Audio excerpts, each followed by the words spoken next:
Good evening, everyone. Good evening. Good evening, everyone. So, Good thank you evening. very much, everyone, for joining our webinar session organized by the Cardiff Met University ICBT Postgraduate Alumni. I know it's a very gloomy day, but still, thank you very much for being here. Without further ado, let me hand over the session to Mr. Kumar Lopez, who is our moderator and an alumni as well. Over to you, Mr. Kumar. Thank you. Just the last thing before I leave, I would appreciate if everyone could keep their video and mic mute so that only the presenters will be on the screen. Thank you. Over to you, Mr. Kumar. Thank you, Harry. Good evening, ladies and gentlemen. Welcome to the first of the many series of the webinars that we are planning to hold, and which is done in the interest of ensuring that we keep the network going of the alumni and at the same time address issues that are basically needed to be addressed in order to take the future steps that we have. So, I mean, as Harry has already said, that we are glad the weather gods are actually keeping the weather steady so far compared to yesterday, and we are glad that the Met Department has also predicted there'll be heavy showers, which basically works in our favor so that there won't be heavy weather, right? So that is a good sign.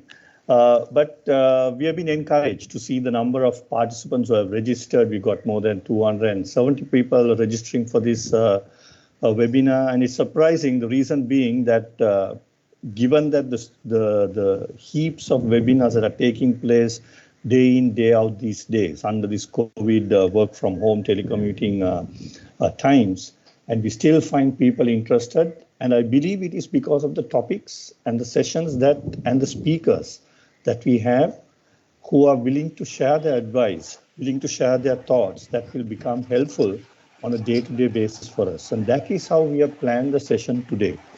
We have a very eminent group of panelists, speakers who come with wealth of experience. And I would also want to tell you that, I mean, we have at the moment, we have positioned this discussion based on the three key pillars that we are addressing these days, that we are challenged with. One is the technology sector, which has suddenly you find that the IT specialist, the IT departments have got that prominence that probably they were lacking in the past, because now you need to be connected. You need to be online. You had to go e-commerce, right? So the importance of IT, although it was always there, it has now gone to another level. So it is important that we try to see how we can bring the IT perspectives in going forward, right? You can have technology, but then you also need to have the right decisions being made.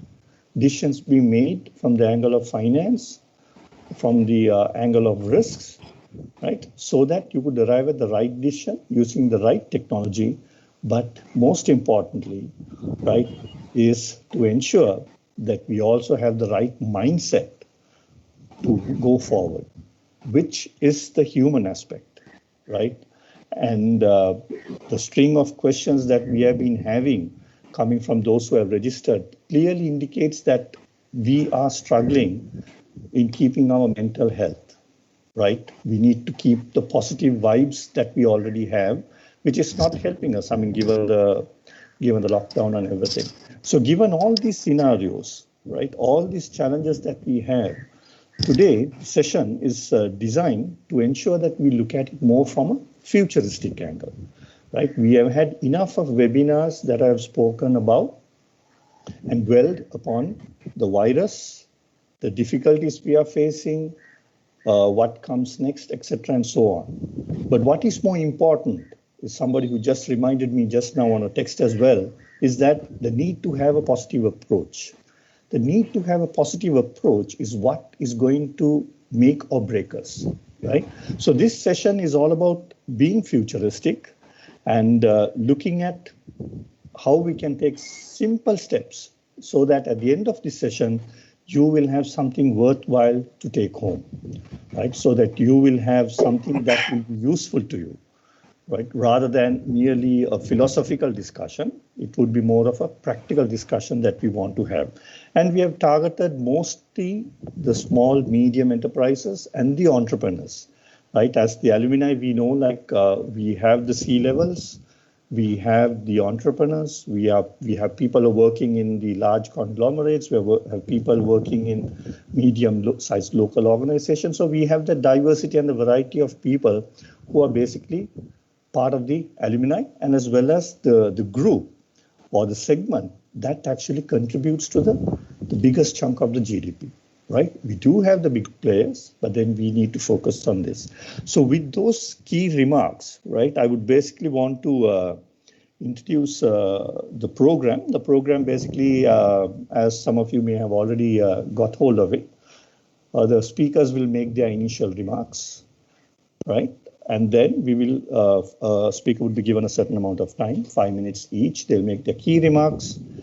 And then once all three of them have made their remarks, we will actually move into the question and answer session. So let me take the opportunity to introduce the panelists. And I would introduce the panelists in the order of their the program. So first with us, we have Mr. Udana Vikram. Thank you, Mr. Udana Vikram, for joining us today. He is one of the directors at the Sri Lanka Tourism Development Authority, and he comes with a wealth of experience, over a decade of experience in the information technology field, having a chartered IT professional qualification, have been in several boards of IT working groups in the governance sector, as well as in the e-governance sector, and especially the tourism sector where he's currently. And we all know the tourism sector is one of the sectors that has been hard hit, and we can understand how challenging it would be. And here he would basically talk about the technological aspect of how to bring certain things forward. The next speaker that we have is Mr. Nimal Fernando. He's the Director General, he's the Deputy General Manager of the Bank of Ceylon, pardon me. And most importantly, he's the Chief Risk Officer for the Bank of Ceylon. He comes with a wealth of 30 years or 30 plus years of experience, not only in Sri Lanka, but working in UK, heading the operations of Bank of Ceylon, working in the South Asia region, heading the BOC operations, and now holds the responsibility. And it will be very interesting to hear from him as to how we could actually look at risk management. How do we bring in the risk aspect in taking our decisions forward? So we look forward to that session. So thank you, Mr. Nimal Fernando, for joining us today. It's a privilege to have you. And last but not least, we have Ms. Pavani Boralesa. Right, she's part of the Cardiff Metropolitan Uni program, part of the ICBT university, and she actually is a psychologist by profession, and she heads a psychology program, and she also lectures in programs in psychology.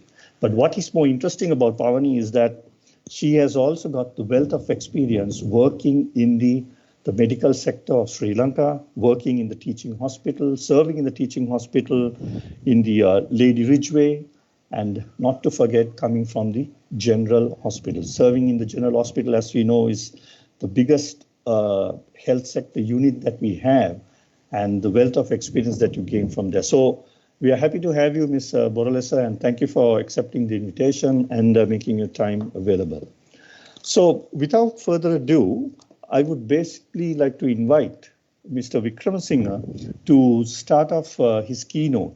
But before we go there, Mr. Vikram Singh, I'd just like to leave a small question to you. So probably you could also answer it as you complete your session, which is like, how do you see the small and medium enterprises should integrate technology in their routine process? Because you have the enterprises which have, most of the time you would have found them to be non-technologists, whereas you have the technologists, but especially for those who do not have technologists, how do you see them getting on board this new bandwagon, the new normal of integrating technology into their routinal manual process of business? So with that question, I would kindly like to invite you to lead us in your key remarks.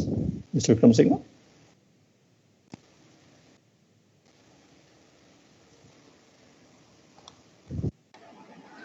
All right, thank you, Kumar. Thank you for inviting me. Good evening, and I hope you can hear me well. Actually, I Yes. want to share a small slide. So, what my basically the structure of it for my presentation. So, basically, when you look at the new normal, now we are already into the storm. So, we can learn certain things from the past. If you look at the 1918 Spanish flu, which lasted about 2 years and had multiple waves, it actually killed more people in the second wave than the first one. So obviously, although we don't, we hope and pray that this would not happen this time, but we have to anticipate this will come. I mean, this might come in the future, and already you can see certain countries have opened up, and they are seeing new waves of COVID-19.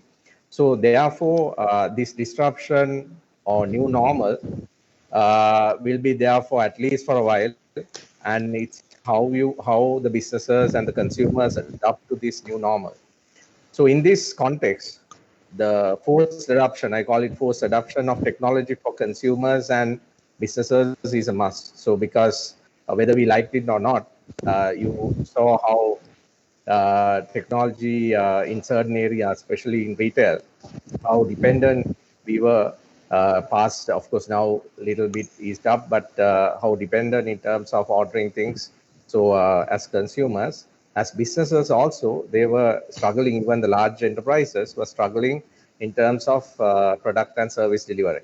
So how do we ensure that going forward that this will not happen? So even if in case there's another wave, how are we going to manage it? And also with the current restrictions, movement restrictions, social distancing, how are we going to basically transform the business from purely, especially Kumar mentioned, small SME sector, the brick and mortar businesses to click and mortar businesses. So part of the business will operate in the old fashioned way, but part of the business will be moved to the digital space, and customers will be served using that.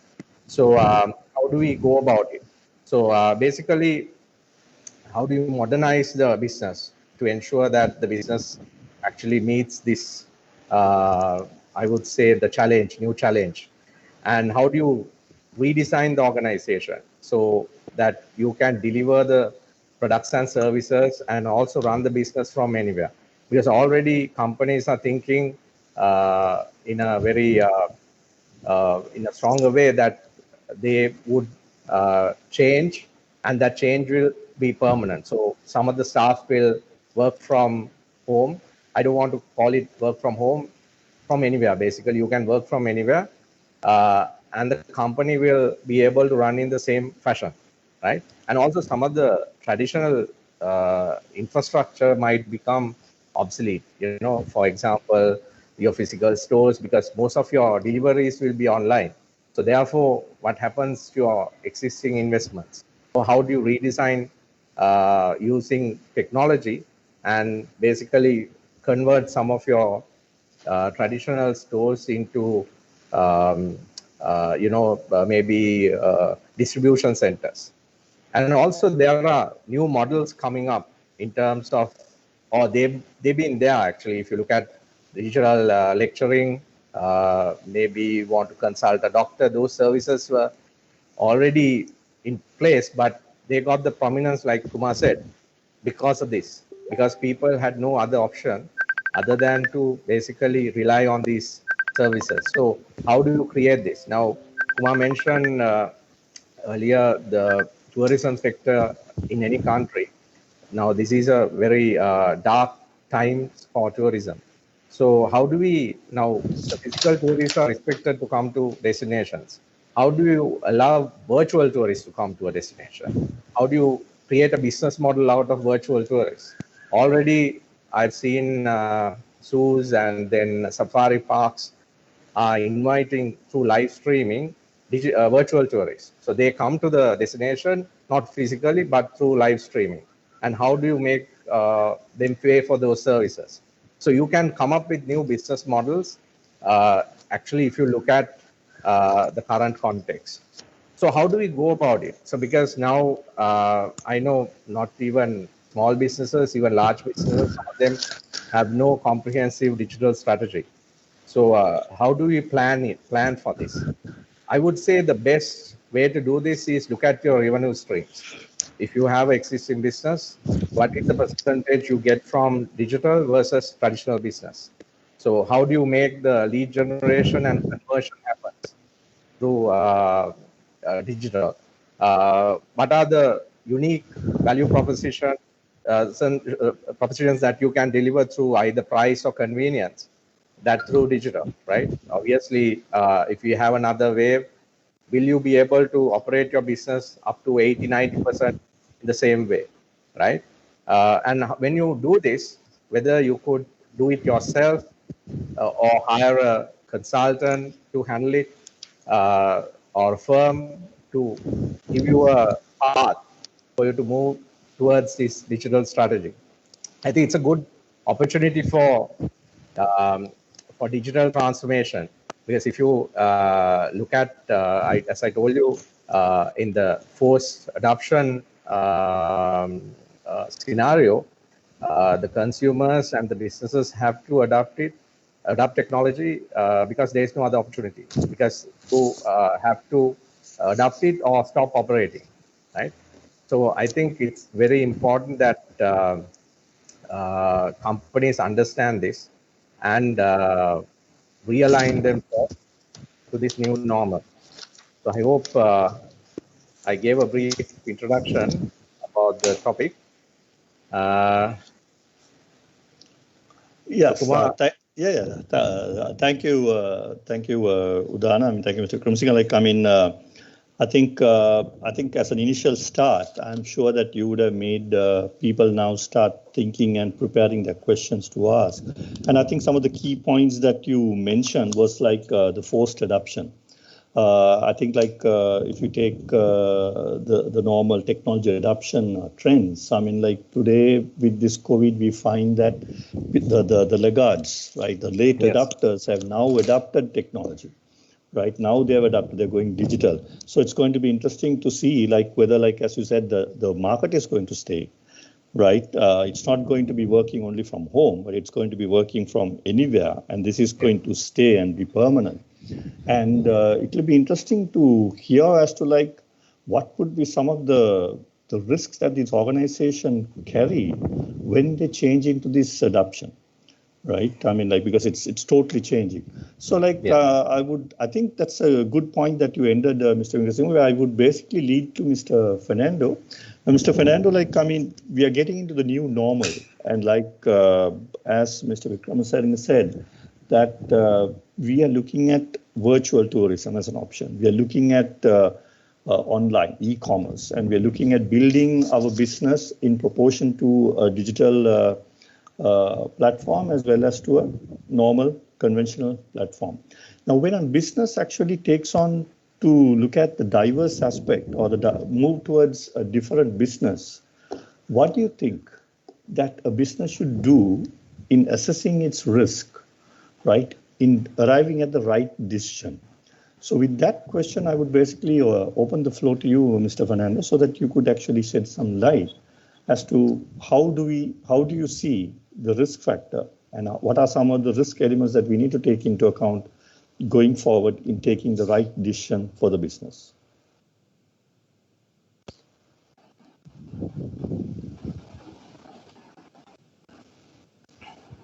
I think you are muted, Mr. Fernando. Your mic is muted.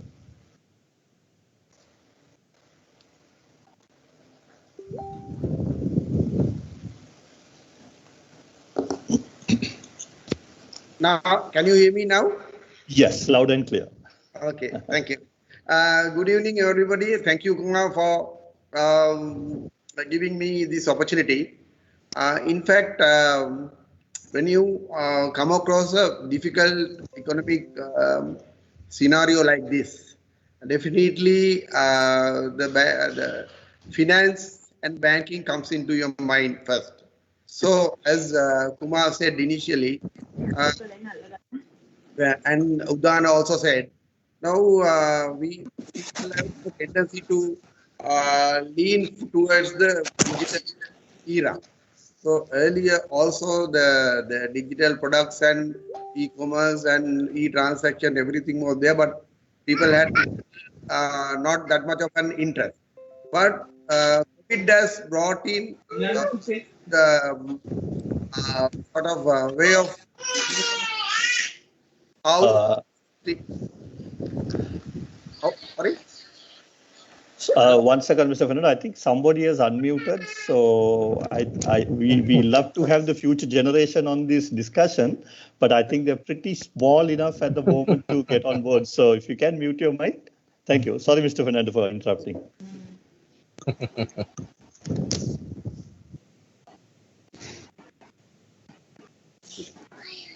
Go ahead, Mr. Fernando. Yes. All right. So actually now in a situation like this, first of all, when you consider our businesses and all that, so our management is what matters most. Actually, the in a difficult situation like this, now we don't have the luxury and the flexibility of making decisions, financial decisions at our ease. So we have to think twice in making all our decisions and managing our finance. Now, as you said, and Udana also said, now this COVID has brought in sort of a thinking for the businesses to have more productivity. So now they have identified now from the recent experiences there, even our bank or the other banks and other businesses all were working from home remotely and all that.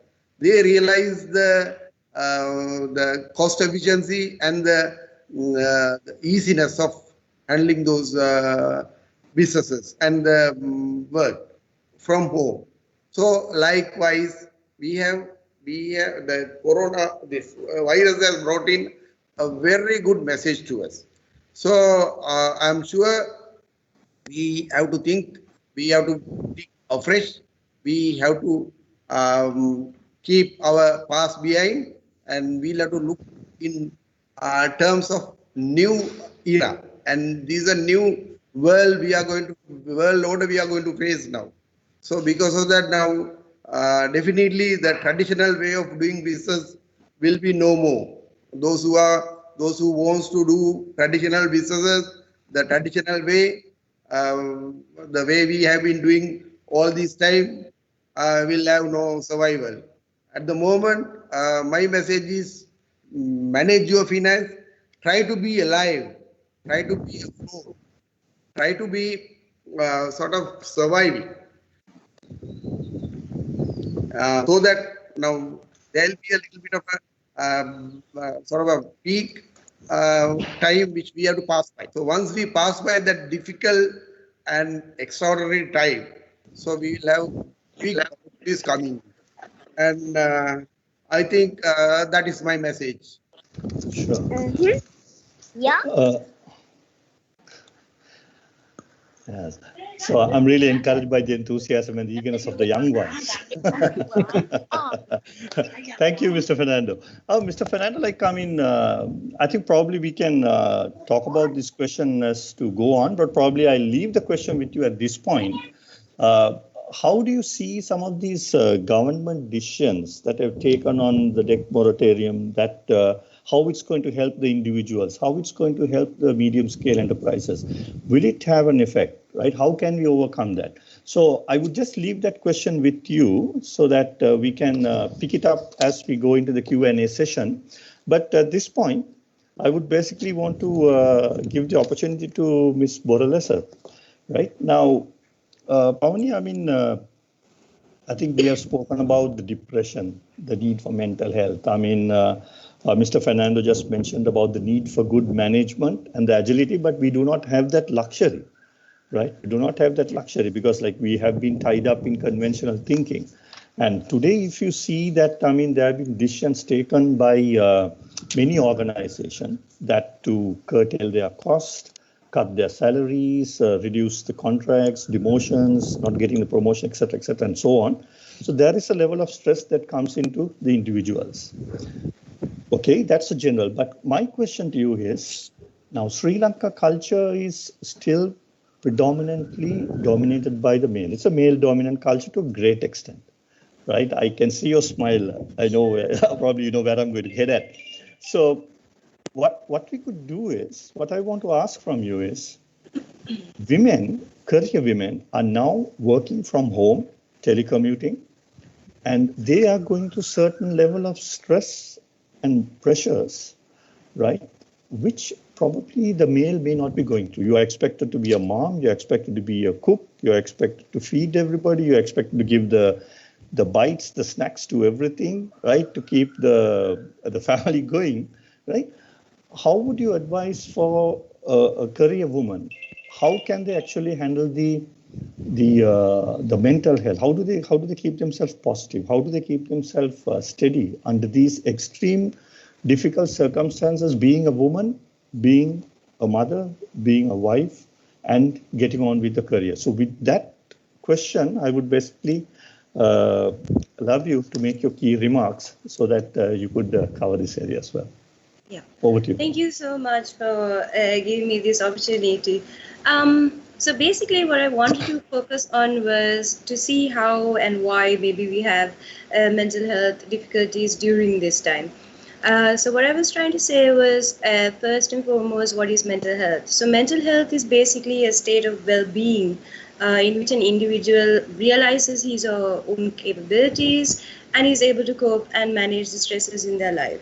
So now, unfortunately, because like you correctly said, we have a sudden shift in our normal movements when I suppose we generally get up and then we get ready to put the kids to school and then go back to the offices. Now there's a huge change, or there's a demand on everybody, I would say, to kind of manage this time at home, and then there's an expectation from the organizations as well to make sure that the tasks are done. There is some kind of activities or job roles that they need to kind of make sure that they're doing. But also we need to take into consideration the fact that people are not really working in their environment. So in this sense, we also have to consider how maybe the family pressures as well as the expectations that, like you were saying, maybe females are having because of our societal patriarchal norms, which is like the culture in Sri Lanka. So therefore, we may be having difficulties in terms of adjusting to the work-life balance because we are doing all of that at home. And some of the other issues that we're having may be that, is that generally people who having some kind of job security is now not having that same job security, therefore the financial losses, therefore it is again coming back into the family system, and then in the family system this is causing stress amongst the family members, and then there could be conflict. So there are so many different disadvantages that are along with this time period at home that could be beneficial, but also we need to manage it effectively if we are going to be working or looking at it in terms of looking at the productivity of the employees. And also as entrepreneurs or as a person working for a company or as an employee of a company, the stability of the organization, they are not aware really of what's happening. So because of this, there could be uncertainty of where they are progressing within that organization or what is happening really, right? And also, as part of the organization, what I would suggest that the companies may do is that as they are kind of coming back into or transitioning back into the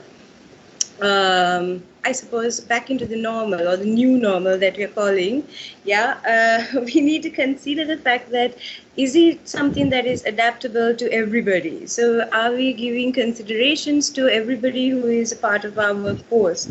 So how do we support the people who are not so tech savvy? How are we going to support the people who find it really difficult to manage their time? So what is the support that as an organization or as people who are working within the sector or within the business forum, how are we going to support our employees? Because I would say that if you have your employees who are satisfied, then you can also do your, you can also have your profits, or you can have your, the benefits of, getting them to work with you. So as many organizations are coming back into the normal, we also have to keep in mind that this physical distancing, which is, I suppose in certain sense, people might say is advantageous, but as social beings, we like that, isn't it? We like to go to work, we like to talk to our neighbors, we like to talk to our employees. So that gives us a sense of, I suppose, solidarity. It gives us a sense of affirmation that we belong to a group, we belong to some social kind of group within that organization.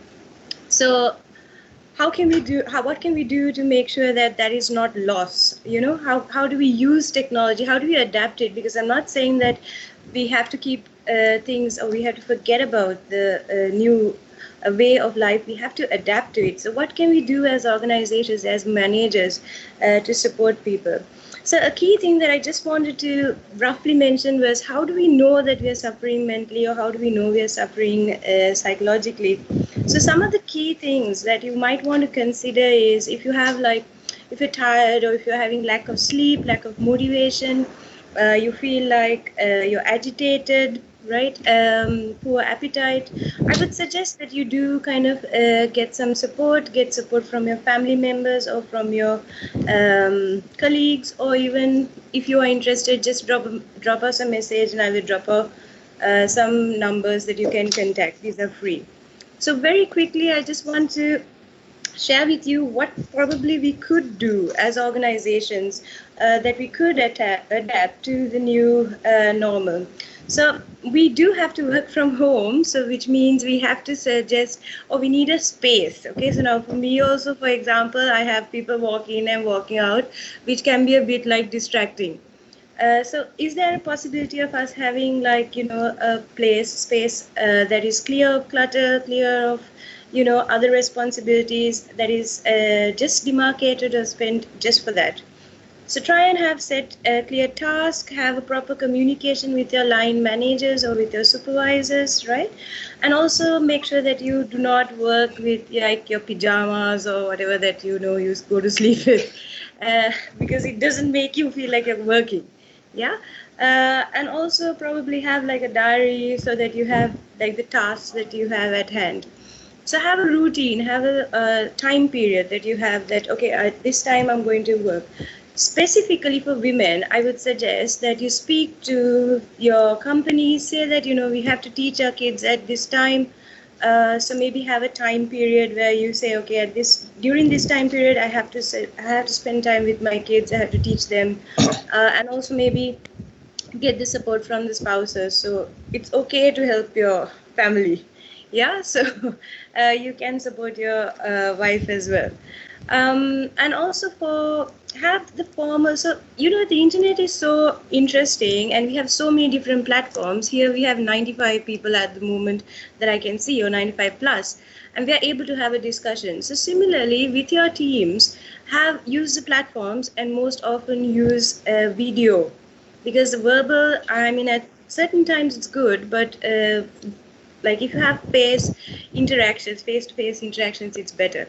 Okay, so stay healthy. So practice good, hygiene. Stay healthy, and also in terms of employers. So I just leave with some tips for the employers.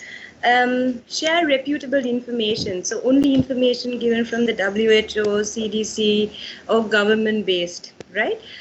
Consider who you want to talk to, or who you want to give this information, and also please give information, authentic, sincere information, so that your employees know what's happening in your organization.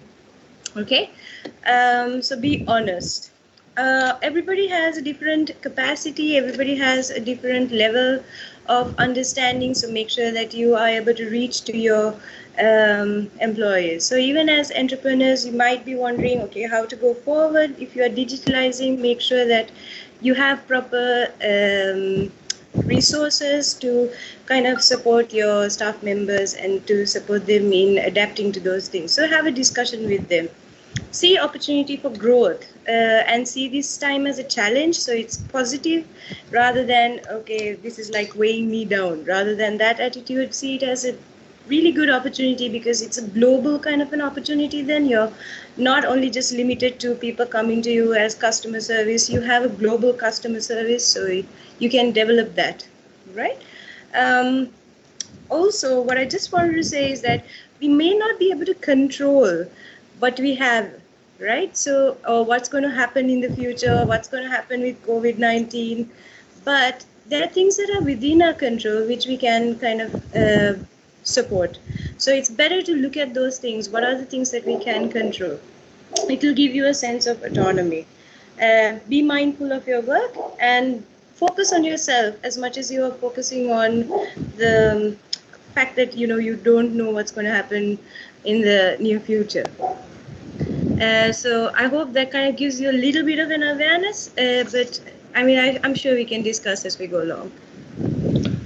Thank you, Pavani. I mean, thank you for those kind of detailed tips that you gave in regard to how to look after yourself. And I think one of the key things that we tend to miss is that the need to have good communication.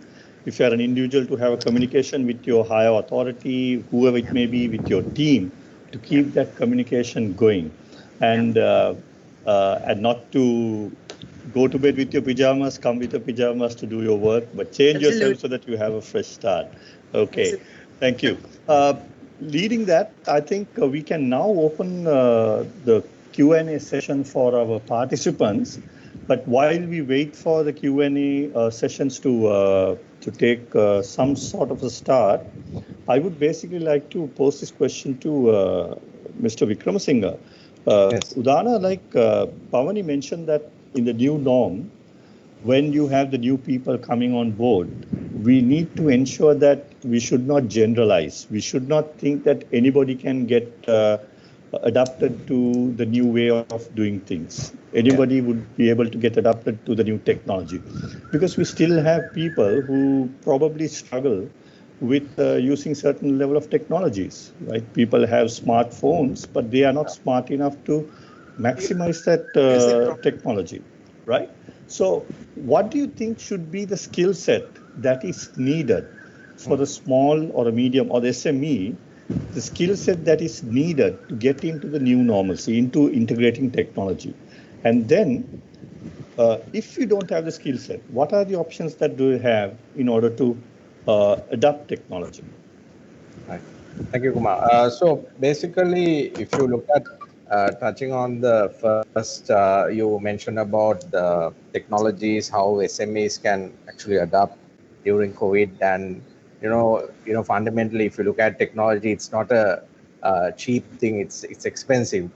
Certain technologies. So today, fortunately, you have cloud technology. So cloud technology, what you had maybe 10 years ago only for enterprises, you can actually get same level of technology today through cloud on subscription rather than OPEX, CAPEX model on as an operational expense. You can get it for a very low cost, and you can set up your businesses to run on these technologies without a major issue. So that's a very good, cloud is a very good option for SMEs if they want to, from setting up their e-commerce, ERPs, all these options are available today for SMEs on cloud. So talking about the what you mentioned just now, in terms of understanding the skill level. Now, if you look at, for example, the ride-hailing apps you have today, if you look at who are the service providers, the cabbies, right?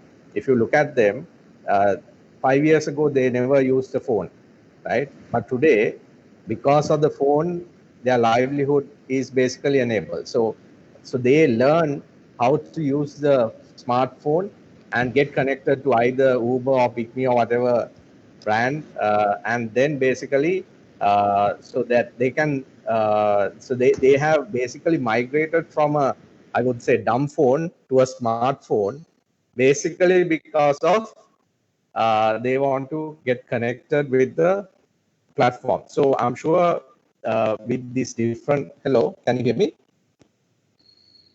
Hello? Yeah. Can you hear me? Yeah. So I'm sure with different skill levels, when they come to the organization, if you can have a proper orientation mechanism, proper learning platform to learn these technologies, how to use them, because technology itself is a black box for business users. They really don't need to understand how it works. What they need to understand is how to use it, and also how to create value out of technology. So I think so the cloud, if you look at cloud technologies, it has taken that. I mean, if you look at cloud, it's a black box. We don't know how it works, but when you want a team meeting, it's working. When you want email, it's working. When you're ERP, so all of these things are there. It's a matter of understanding. If you look at staff, how do you basically migrate them from existing processes if they were handling using pen and paper? How do you migrate them to use these technologies to run the business efficiently?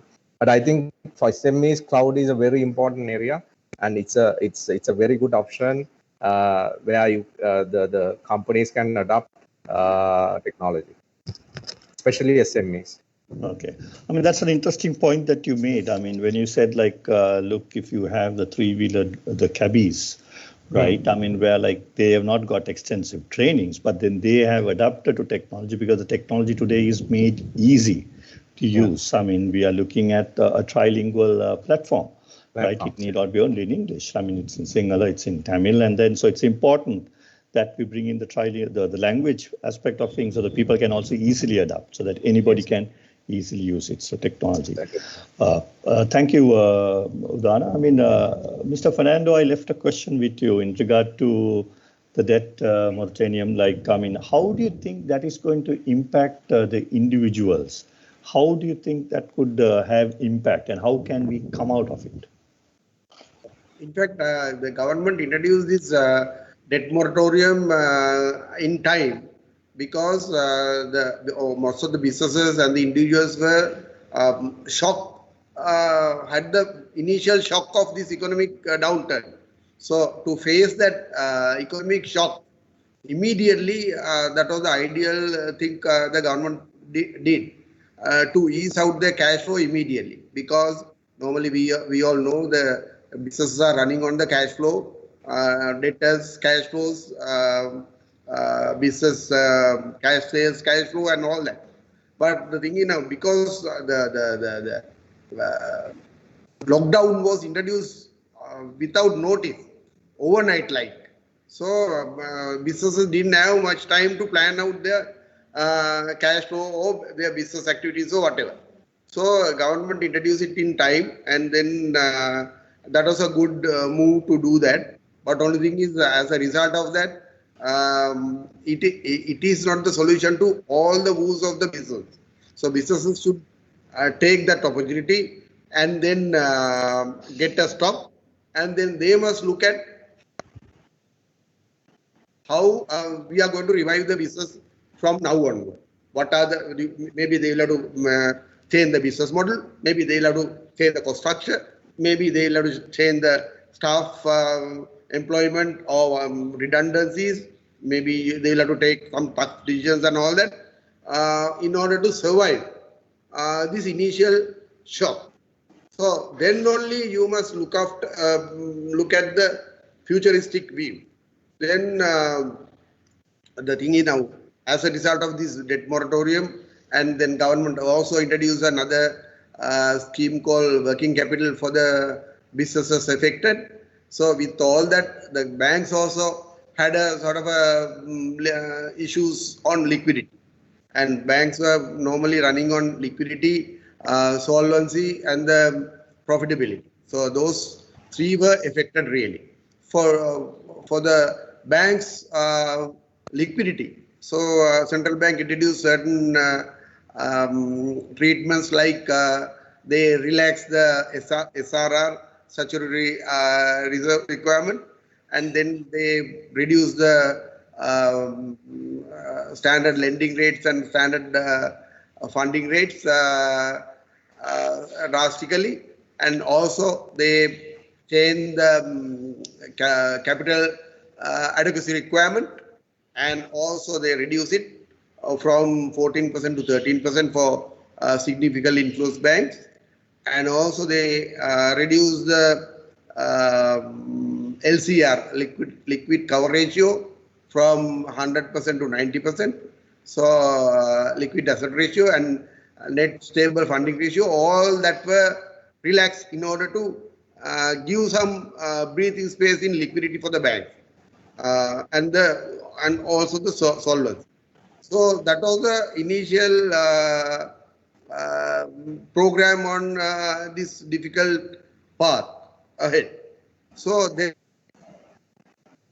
businesses also should have some sort of thinking about their businesses, how they should look forward, what would be our revival, how are we going to be sort of versatile, adjusting from one product to another product, how we can minimize our cost, how we can prioritize our expenses, and whether we can cut down some capital expenditures for a while, whether we can use existing working capital also without having much of bank funds, because so much you borrow, you have to pay anyway, you have to earn the interest also. So if you think in those terms, I think the businesses will have a sort of a will be coming out of the woods slowly. This is not going to be an immediate one. At least I'm sure it will have to be around 6 to 1 year period, 6 months to 1 year. Okay. Thank you, Mr. Fernando. I think now the questions are gradually coming in. So I'll just start throwing in some of the questions that have come in. So I think the first question again goes back to the digital banking sector. I think it's also associated with the risk. So probably I would either Mr. Fernando or even Mr. Vikram Singh can shed light on the question. The question is with rapid growth on digital banking, how is the banking sector addressing the security issues and the sector?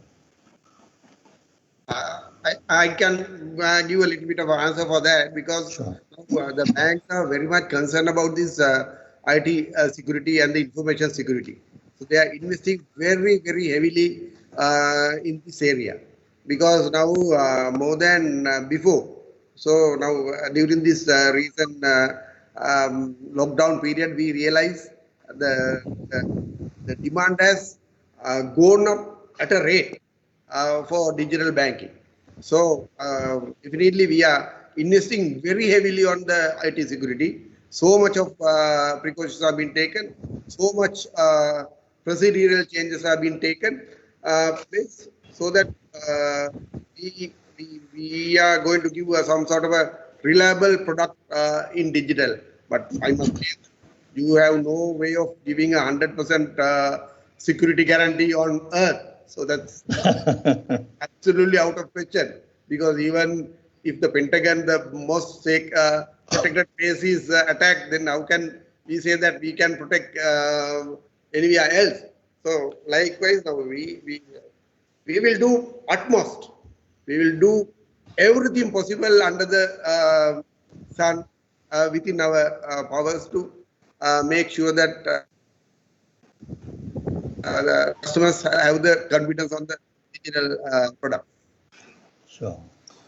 Udana, would you like to shed some light as to some of the security measures that you see that IT has adopted and strengthened to support the banking sector? Yeah, so if you look at, I think I also have a little bit of experience, I mean, in my previous life in terms of banking. So basically, if you look at banking, the financial sector, of course, it has a regulatory compliance as well. So they have to maintain that to ensure that consumer data, because it's been protected by respective acts, as well as if you look at today, banking is one of the major areas where hackers and all these threats have evolved around. So if you look at in the past also, we have seen Swift hacking, all these things happening around. So, but if you look at now in Sri Lanka, if you have the cybersecurity or say a self cert, which is working for cybersecurity under the government, but also there is a bank cert, which is separately looking at security threats for banking industry. So there is a lot of cooperation between banks as well. And like Animal mentioned, that a lot of investments have gone into the security. If they don't invest anything else, still they will invest a lot of money in security and to ensure the continuity and the protection of their systems, to ensure that there is no disruption to their services. Sure. I mean, there are a few questions here, but I'm just picking some of the questions that would be very useful. I'm not that the others are not, but it's just that I think given the interest of the time, we're already at 5:50, 10 more minutes away from time. Probably, my dear speakers, if you don't mind, you think we can extend by a few more minutes, by 5-10 minutes, if you don't, okay? Yeah, okay. Okay, sure. Right. So I think one of the interesting questions here is I mean, people have been talking about the silver lining in all these challenges. And the question here is, if someone thinks to enter into a new business, what are the key areas that need to be considered? Okay. So you to answer, or Udan is going to answer? Who? I think it falls into the lap of both of you all. Yeah. So I will go first. I can a little bit of a comment on that. Now, Yeah. and you can add some value onto that. Sure. The thing is, at the moment, now until the dust is settled from this economic tsunami, you have to wait for a while. My advice is that. Then we can think of, now there will be so much of new opportunities coming in, because now the agriculture. Now we have not given that much of an attention in the past for the agriculture. Now the government is all out to improve encourage the agriculture and the import substitution. So I'm sure there will be so many policies coming in so that the imports are discouraged and import substitutions are encouraged. So there will be so many opportunities coming in import substitution. That because of the government policies, and also the garment industry. So they will have to have new products or new sort of the new requirements coming in as a result of these health concerns and all that. They will have to tap all that. So, and also the people will understand the outsourcing model rather than having insourcing model, because now people realize how difficult to manage in a situation like this when so much of people are together working at one place. So those things you will have to look at. So you must find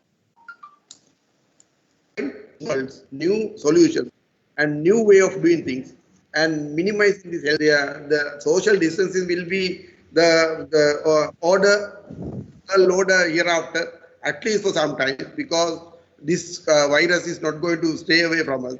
It will be coming in and bombarding us from time to time. So we will have to have some sort of a protection on that. So to suit all that, if you come up with a model and then a product and a new business innovation, I think that is the advice I can give.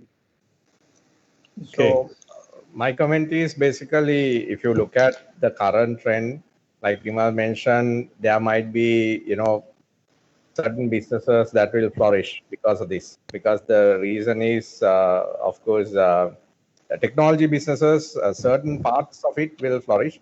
But the thing is, now because of the cash flow issues, companies will cut down on certain types of technologies. So they will actually prioritize. So if you are in that sort of a business, those type of technology sales will go up. Now, if you look at Zoom, before, 3-4 months ago, not many people knew about Zoom. I mean, except for people who had a couple of conferences. But now it has become like a household name. So like that, there'll be opportunities like I told you about this. But I'm not pretty sure how things will turn out in Sri Lanka because the COVID has not spread to that extent in Sri Lanka.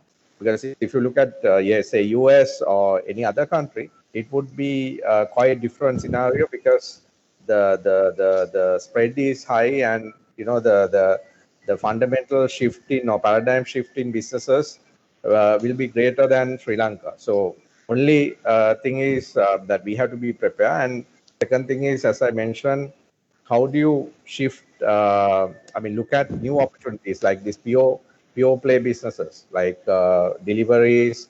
Then how do you ensure this digital side of deliveries, not just retail delivery, but digital services like lecturing, online learning. So those sort of businesses, I think, will flourish. And even if there is, due to some reason, if there's another lockdown, obviously people will be more, they will start consuming those. So you'll be ready for those type of this thing. But I am not saying you have to be an opportunist in this thing, but this is unfortunately the case that we are faced with. Sure. Thank you. I mean, on the same lines, I think this goes to Mr. Vikram Udana. The question has been asked is, what is the importance of budget allocation towards digital marketing in the future? And how will traditional marketing be impacted by this digital marketing?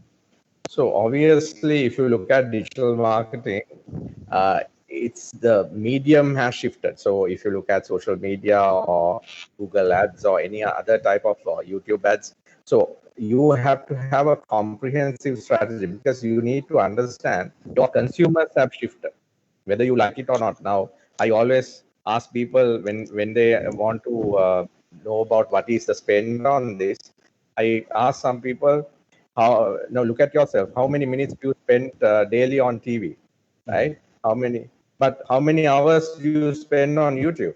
So how are you going to justify spending money on TV versus spending money on YouTube? Because you see, you're basically on the go at office, at home. You watch YouTube, but maybe you watch news. I'm not saying TV, what I'm saying is the consumers have shifted. Other thing is you have to understand. Now, a lot of people think when they don't have anything to deliver digitally, digital marketing is not important. It's not the case. For your PR, for your brand presence, digital is important, although the conversion happens offline. For example, if you're selling something, say a motor car, nobody will buy a car online. But you need to create the digital presence so that people go to the showroom and purchase the vehicle. So I think digital marketing is important. And also, I have to make a remark because in this digital marketing, you need to have a hybrid. I would say a digital marketer is a hybrid animal. So you need to know technology as well as communication. Not only technology, not only communication. So it's a hybrid kind of thing. That's why digital marketing.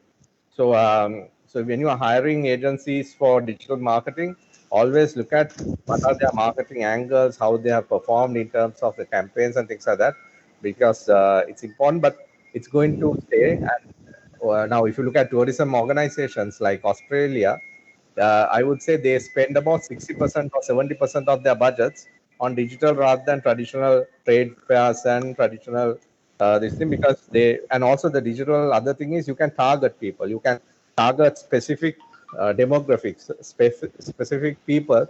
So say we want to target high-end spenders in Sri Lanka, we can target them in a global scale than going through traditional marketing. So these are very important to understand. I mean, businesses to understand and have a digital strategy. As part of the digital strategy, have a digital marketing strategy.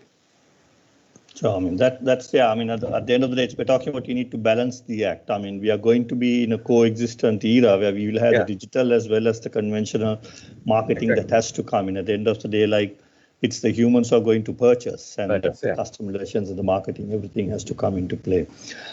There's a question that probably people saw Ms. Borlesa being very quiet, so probably they want to give you a question. I think it's a question that probably has hit most of us.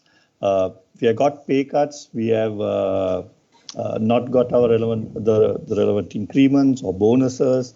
Our jobs are at stake, and some have sadly lost their jobs as well, right? So the question to you, I mean, the question has been asked. It says, what is your advice to those who are in stress situation by losing their jobs due to this pandemic? And what are the suggestions to overcome this stress as a person who has just lost a job which was not planned for? Yeah. So thank you for the question, actually. I suppose something that I can kind of share with you is that this is new to everybody. And also the fact that though it's a loss, it's a temporary loss. So it's not going to be something that you are not going to have for the rest of your life. It's just something that's happening right now. So what we can do is focus on, okay, so how are we going to develop our skills? How are we going to develop adaptability to I suppose the new key things that the businesses would be looking at. So it's not really about you as a person, but probably as organizational wise, maybe decisions that they had to make. So it must be not necessarily because of the skills or lack of thereof, but it's more of the fact that, okay, how do these businesses manage? So they would probably have to lay off people. So don't kind of consider it as being, okay, is it something that I did? Is it something that, so avoid the negative trail of thoughts because that can be quite distressing. Also, I would suggest that you talk to somebody about it. Don't keep your family like aloof. So kind of talk to them, have a discussion, or talk to your friends or colleagues and talk about how this is making you feel, how the fact that, you know, you've lost this job and how distressing it could be, because it's a grieving process, because our identities are attached to whatever job that we kind of have as well. So it's really important that you do talk about it, but also focus on the routine. So don't stop the routine that you have, because then it can make us feel like we're going back rather than focusing on what we have at the moment. So focus on your present moment, focus on what you have at the moment rather than looking at, okay, what I did have, what am I going to do about my future? I mean, these are really common worries that we might have. But focusing on the present or focusing on the moment and what you are really doing right now will stop you from panicking or worrying or stressing about things that we cannot control, really. But we can, of course, develop our skills.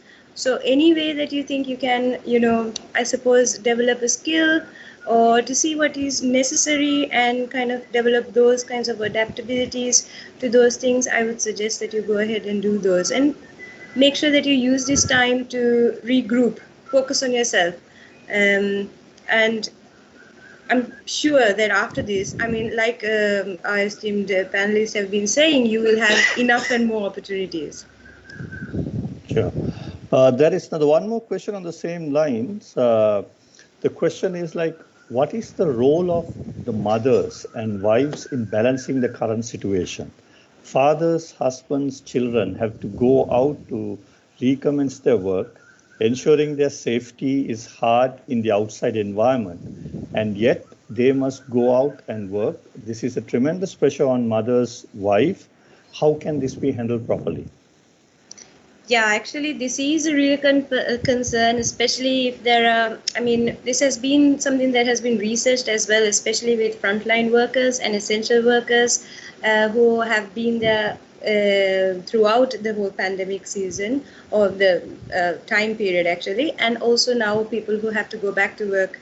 I would suggest that you do not lie to your kids. that you kind of tell your children that this is what has that you have to go out, but also you take the precautions or you take the necessary hygiene standards or maintain those hygiene standards so that you are safeguarding yourself, as well as if you have to kind of talk to your kids about the information in a way that is to their level. So you wouldn't want to like scare them and show them images of people from the news, really. But you have so much of material that has been put out by the UNICEF, but that has been put out by the CDC, that you can use to kind of depict what's really happening right now. So if they have questions about how come parents are going to work and children are staying at home, why can't we go to school, those kinds of questions, you can always use those materials or support those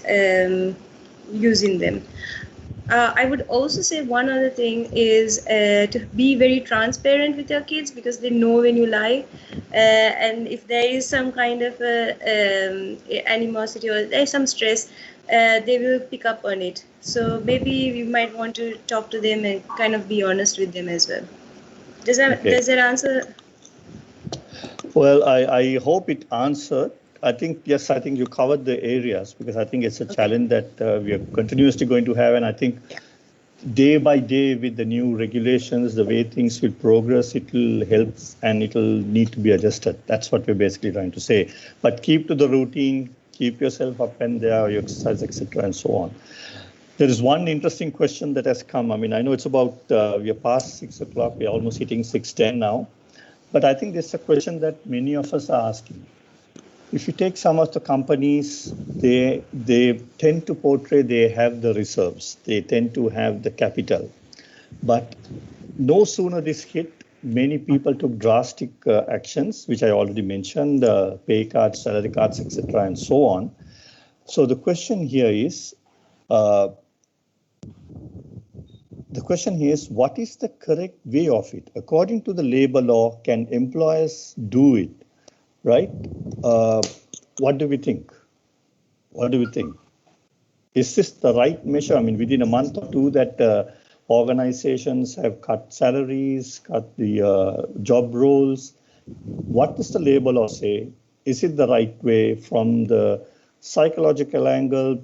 Does it help the organization in building positiveness of the employees going forward to make them sustain? From the risk angle, what are the risks that we take? And from the marketing and the technological angle, is the technology helped or it is kind of played into this role? All three could basically take on this question. In fact, if it is from my angle, I think the companies have to take some action to survive. Because otherwise what happens is, if they don't take any action and we as cities, then they are going to they are going to be in their downfall, because now it will be with the whole set of employees, the company will go bankrupt.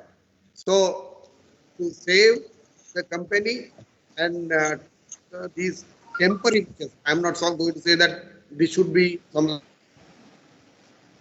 sort of a measures, some temporary measures to survive for the moment and then revive the business. Then the people who sacrifice will also be on board at a later stage.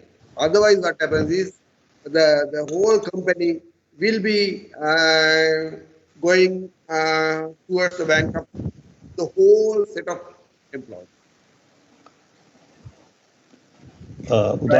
Yeah, so I saw some interesting, pictures from like countries like Australia, where when they had to let certain people go in Qantas, what they did was they didn't actually sack them. Instead, they said, you have the job, but you can go and work. That was one of the ways to protect them. And also the government actually started paying part of the salary. So I think in countries like Sri Lanka, if they can't do that, there was I think a proposal from former central bank governor he was saying that part of the EPF for this, at least for a shorter period, if they can release it, maybe a percentage of it, so that and part of the salaries can be paid by the company. So till this crisis, at least we get adjusted, or get ourselves adjusted to the crisis. So that can be handled, like Nima said. Otherwise, the companies will go bust, and then everybody will lose, the entire thing. So we need to properly manage, and also we need to understand. Although it's not for me to say correctly, but you need to understand the real value, because if you look at 2080 rule, the 20% of the employees who bring 80% of the value. So you need to understand them and keep them specially. Otherwise, in the long run, the company will fall apart if you let them go, because it's very important that you understand these things and also take care of the employees, as well as have some sort of a cushioning, talking to the government. I don't know whether the private sector is already has started that releasing, but some of the people, like if you take the hotel sector, our salaries, especially they live on service charge, so the salaries are low, their EPFs are low. So because of that, I'm not sure how it's going to work. But in other places, if at least part of the EPF can be released to, if the government can't give like a cash flow loan, if they can give that sort of thing, then it can handle. I mean, the companies can, somewhat mitigate the risk of falling apart. So when pay their employees. So that's my view on that. Sure. Pavani, your take on this? Yeah. So from very. Individual angle. Sorry. Yeah. From an employee's angle, from an individual angle, what is your take? I mean, it can be the employees. Actually, I would suggest that. It's very easy.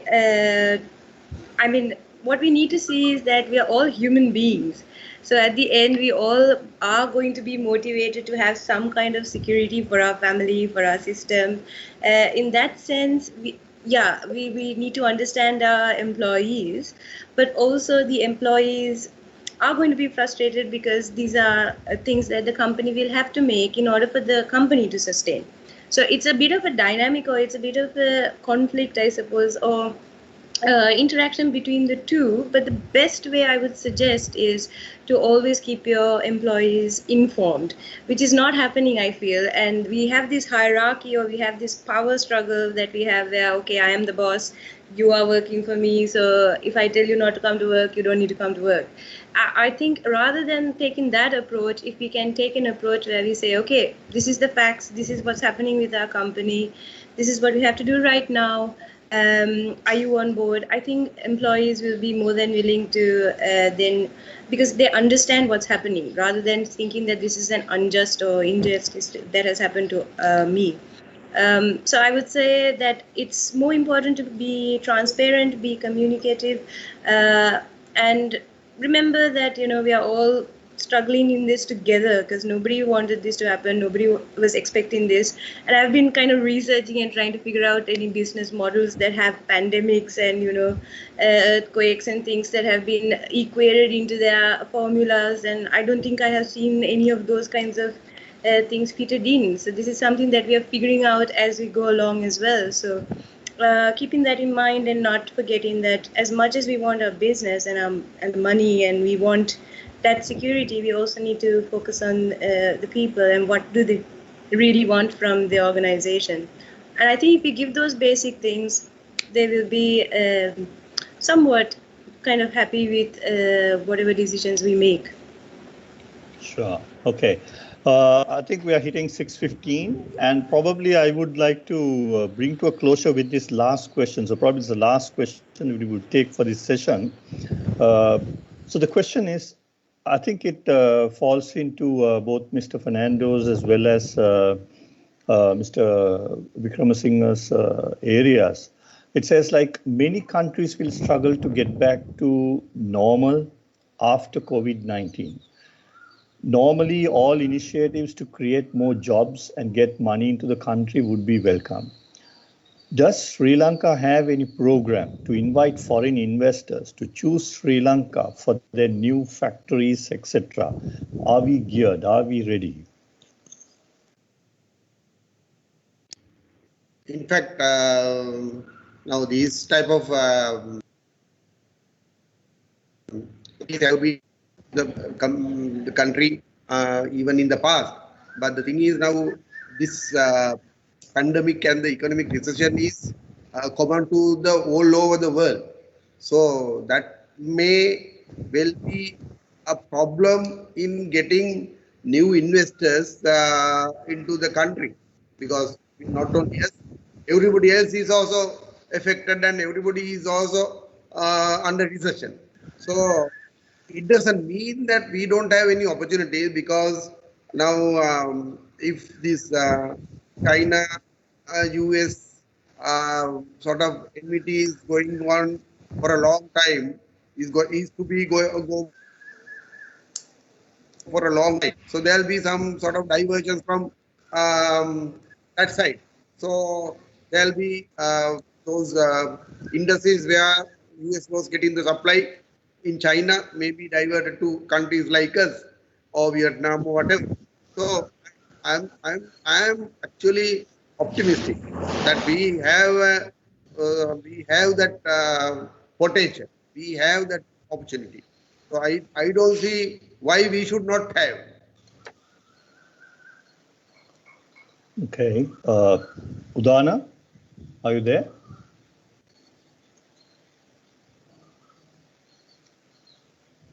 Hello. Okay. I think while we wait, probably Udana, I think although I mentioned it was the last question, but there's one more question that has come, I think very specific to Mr. Fernando.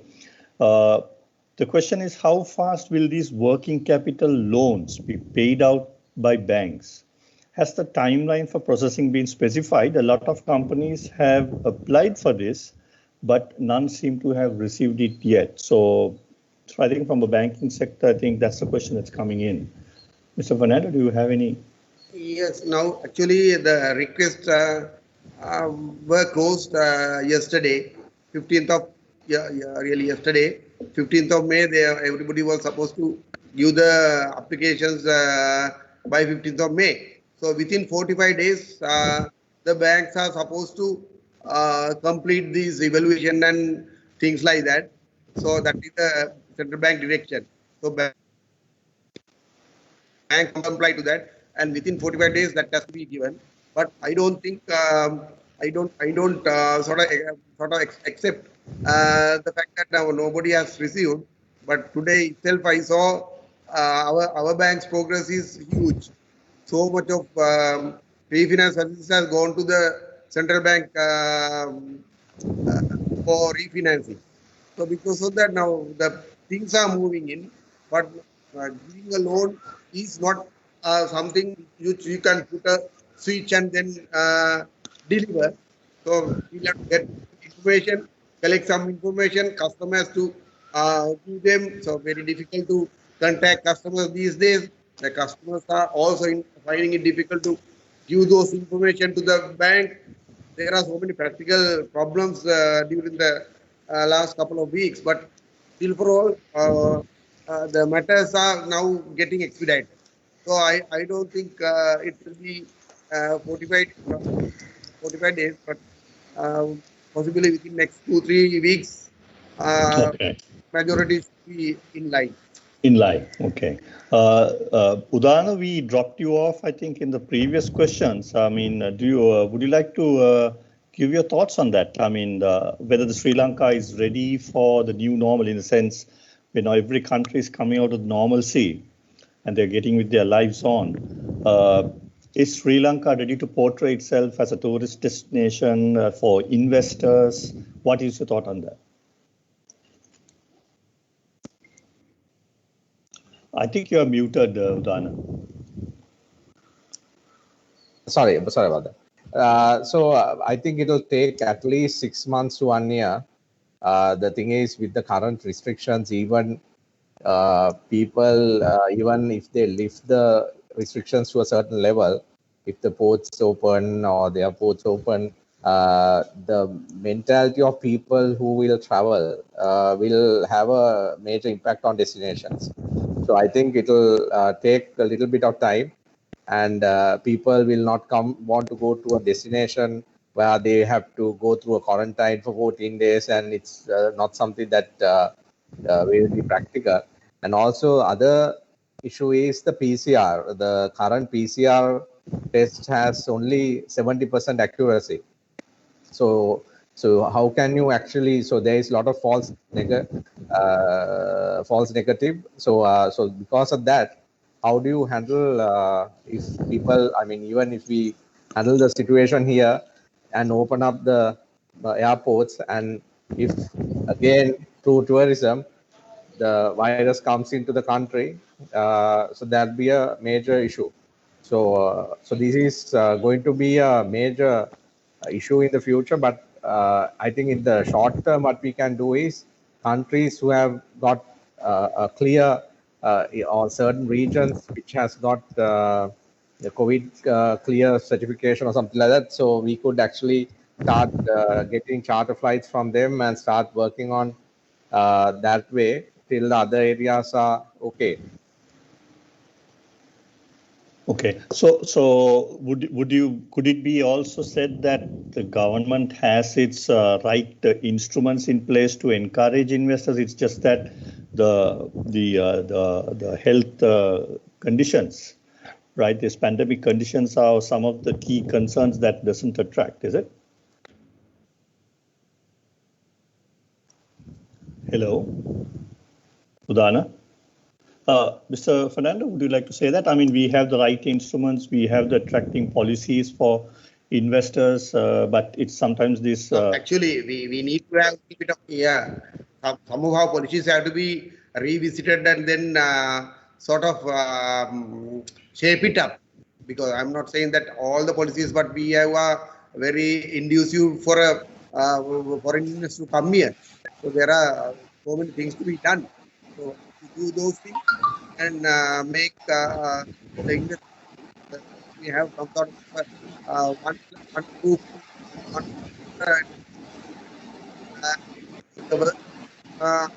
things like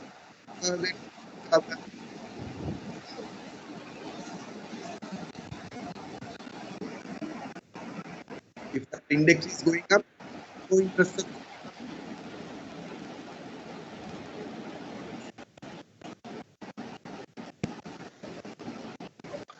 I think we lost you, Mr. Fernando, in the last few stages. I mean, if you don't mind just repeating what you said. Yeah, what I said was now we need to do certain things. Now, I'm not saying that all the policies that we have are 100% conducive for an investor to come in and then start a business. So we need to have revise some policies. We have facilitate the new investors to come in and do business, make people comfortable to do business here. Then only which some other can be. So if we have the direction correctly, then I am sure we have a huge potential in the future. Udana, do you have anything to say, Udana? Sorry, I had to, because of the connection issues, it dropped off. So yeah, I don't think any destination is at this moment it's ready. I was looking at how Spain and all these countries are having issues opening up, and the restrictions, especially Ibiza and all these places. So they have to go through a process. And when you have, say, you can't operate with 25% of the tourists, because we'll have overcapacity of services, accommodation, and all of this. And also looking at the current scenario in terms of local travelers, because all this time when we didn't have foreign travelers, we had local travelers. But today what has happened is, because of the pay cuts and all these problems that you have locally, domestic travelers will also stop traveling to destinations, I mean, within the country. So this will have a major impact. on the situation. I think I always say COVID is a silent killer. You can't see it's hitting you. It's slowly, basically, unless there's some dramatic vaccination or some vaccine has been found. If you go on this path with these restrictions, it will be very, very difficult for us to operate. Especially, I mean, retail and all of these things will work, but in terms of tourism, investments and things like that, I don't know how we're going to take things into shape. But the thing is, it will take at least 6 months to 1 year for tourism to somewhat recover, not fully recover, because we were actually recovering from East attacks, and now this came along. We were actually getting numbers last couple of months just before the COVID, and now this happened. I mean, for the first time in the history of Sri Lanka, we had 0 tourists in April. 0 tourists. So we have never had that sort of thing, in the history of Sri Lanka. So it's a new normal that we have to work with. Okay. I think I'm afraid, ladies and gentlemen, that we need to bring this session to a closure, because I think now it's almost 6:30, and our panelists have been gracious enough to be with us and answer questions as much as possible. And I'm sure there are questions are still on the way. I'm still seeing questions being typed. It's been an interesting session. And some of the key takeaways have been like, look, I mean, we need to come out with new skill set, but the companies need to ensure that they give the right orientation to people. It's a wait and see game. As Mr. Fernando said, I mean, Dunne earlier said, like, the orientation is important, and Mr. Fernando said, like, look, it's a wait and see game where we need to wait, we need to watch as to how things would evolve and then take our decisions. And we need to understand the consumers have also shifted to digital. I mean, like the late adopters have shifted onto this. So we need to have our digital strategies, but not necessarily they have to be totally digital, but they also need to have the right balance based on the revenues, right? Companies have to take the right decision, otherwise they won't be able to sustain. But in doing so, what they also need to do is, as Ms. Borrelesa mentioned, that you also need to be transparent in your communication. Transparent in your communication is what's going to help people understand, so that they can also be empathetic and understand that this is why I've been let go. So it won't be personal, so that there would be less stress.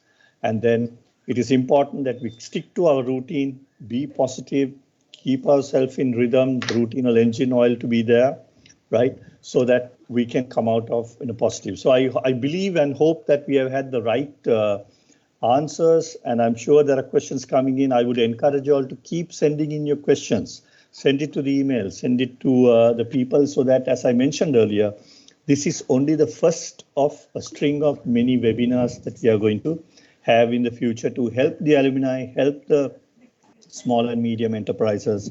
So please do send it in, and we will take it up in the future. So from my point of view, my last message is be safe. Maintain your social distance, wear your masks, but keep the smile on, right? And I would love to say this, to say that the night is still young, or the evening is still young, but what's the point in saying it when all the bars are closed, right? And there's no discos to party, right? So with that, Mr. Fernando, Mr. Vikram Singh, and Ms. Borrelesa, thank you very much for being with us. And thank you, my dear participants, for being with us, ladies and gentlemen.